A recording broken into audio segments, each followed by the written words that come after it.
In this video, we'll look at how to set up Celery on Divio Cloud.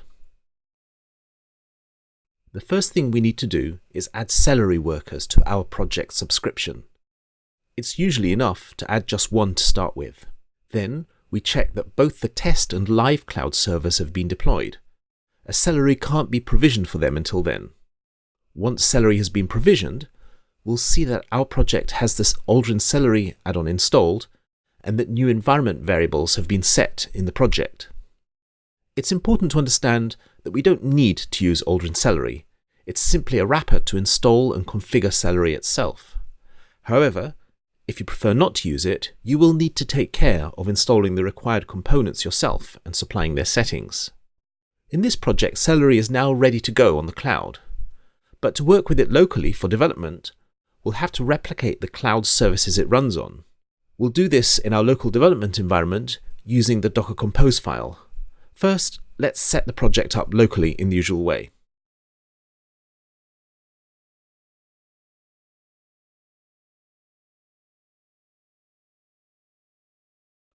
We'll start by defining the RabbitMQ messaging service by adding these lines.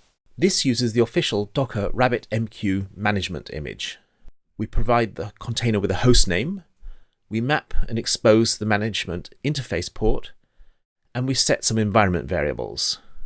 You don't need to worry about the secret cookie value here, you're only using this locally. In the Web Services Links options, we've provided it with a way to access the DB service using the name Postgres. We now need to do the same for the RabbitMQ service. Next, we're going to add a Celery worker service. This service needs to run a Django environment almost identical to that used by the web service, as it will use the same code base, need access to the same database, and so on.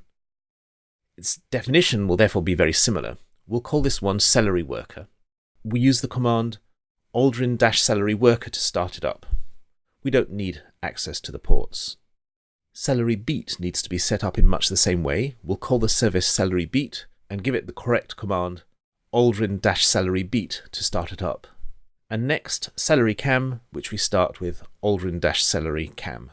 Now all the containers are set up, and we need to set some local environment variables. So in the .env local file, we can add the values for the RabbitMQ cookie and the broker URL. We now need to run Docker Compose build.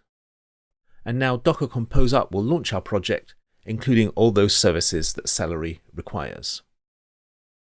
You have to remember at this point that if you make changes to your project, although the Django run server in your web container will restart automatically to reload the new code, that's not going to happen in the other services. These will need to be restarted manually, for example by stopping and restarting the local project, or by running Docker Compose restart. We can't show you here how to get started with Celery itself or how to use it. There's other documentation for that. But as a check that you've configured your local environment correctly and that Celery's running as expected in your system, you can create a small Celery task in your project. In a new application, we'll call this Tasks app. So, in the root of your project, add the application and create a tasks.py file. In that file, we'll import a couple of modules and define a function that we're going to run using Celery. Note that here we're using Aldrin Celery's ready configured code just for convenience. If you prefer, you could simply follow the steps described in the Celery documentation in the First Steps with Django section. This will look familiar to you if you're already familiar with Celery itself. Now we need to add the Tasks app to the installed apps in our settings.py. We'll restart the Celery worker container for the new code, and let's launch a new Django shell with Docker Compose run --rm web python manage.py shell. Then in the shell, let's import our function. Let's invoke it with a couple of numbers. The variable result is a Celery async result instance containing our return value. And we can use the get method on it to find out what it actually contains. And if that works successfully, then we know that we've been able to create a task and have been able to use RabbitMQ to send it to a waiting Celery worker. And that's the cycle that we use when we're working with Celery. That's just a very simple example as a proof of concept, but however complex your Celery-based project is, the principles will be the same. When you're working on the cloud, you'll find that your test and live servers have their own independent Celery workers available to them, configured with their own environment variables. You can easily add more Celery workers to your project subscription if your demands for Celery are greater. It's extremely quick to get started, and our system takes care of all the configuration for you.